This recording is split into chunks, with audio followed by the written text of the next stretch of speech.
All right, guys, welcome back.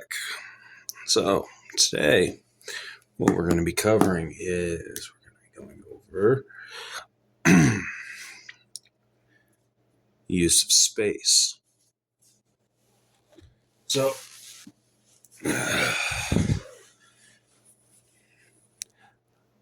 obviously, when you're doing something like, say, figure drawing, you're going to notice that. Let's use a stool, for example.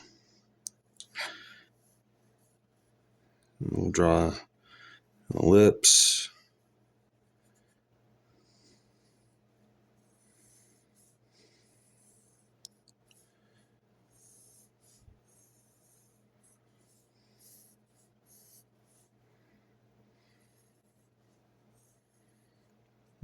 Get a three-legged stool in there. Okay. So, we've got our stool here. So what we have here is where we see the legs, the crossbar, and the actual stool. This would be what's called positive space. Then we have the gaps in between the legs and the area around the stool. This would be what's considered negative space. So, positive space, negative space. And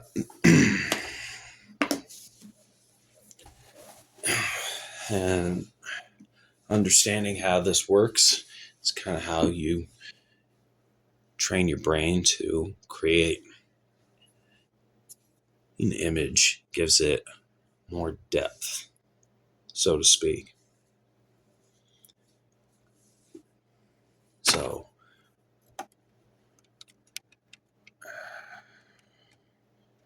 for example, here we got Michael. You can see in places where there would be positive space, we have the general image of what would be an angel, and then in here between his shield, his wings, his body, you've got what would be negative space for that.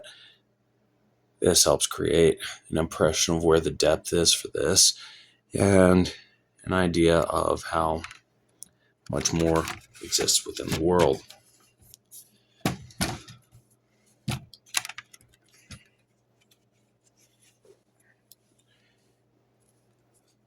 All right. So,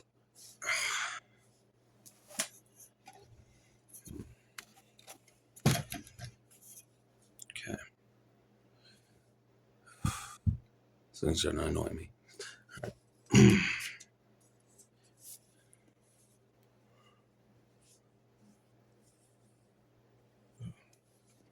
Now, with positive space, we can manipulate this with light and shadow. Well, that's not really relevant. So,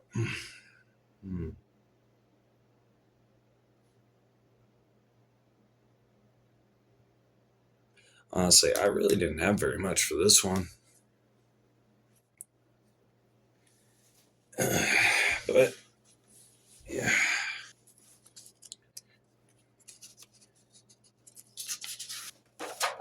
Get another example of space. So we'll go with drawing a portrait or picture. You would use what's considered the rule of threes. So you'd have your foreground, your midground, and your background.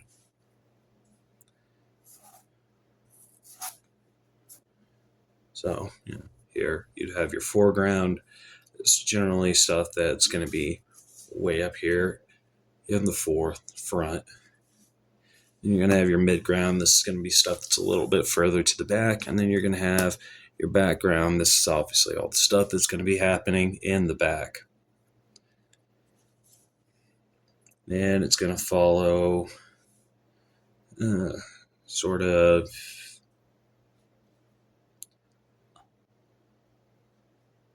upwards, sort of descending trajectory, if that makes sense. So you're going to have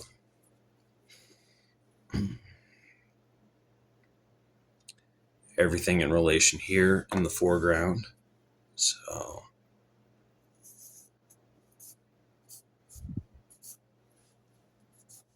I'll have this guy here, call him Robert. Then back here, we'll have Dave. And then a little bit further back here, I'll have Ethan.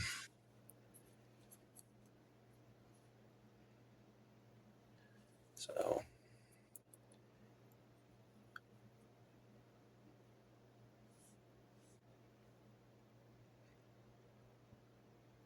this is generally how you would identify your depth of space. And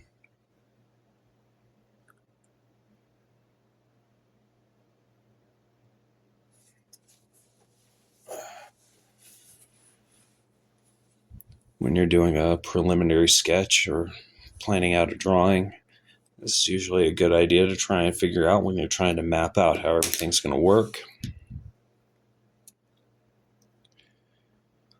What goes in the foreground, what goes in the midground, and what goes on in the background. And then just trying to work with scale to figure out the best way to get all of that to work together. I'm trying to explain this the best way that I can. Again, never really had to do this before. I hope I'm making it make sense. And if not, well, it's a learning experience for both of us. Yeah. Hope this helped. Until next time, stay awesome out there, you beautiful weirdos. Deuces.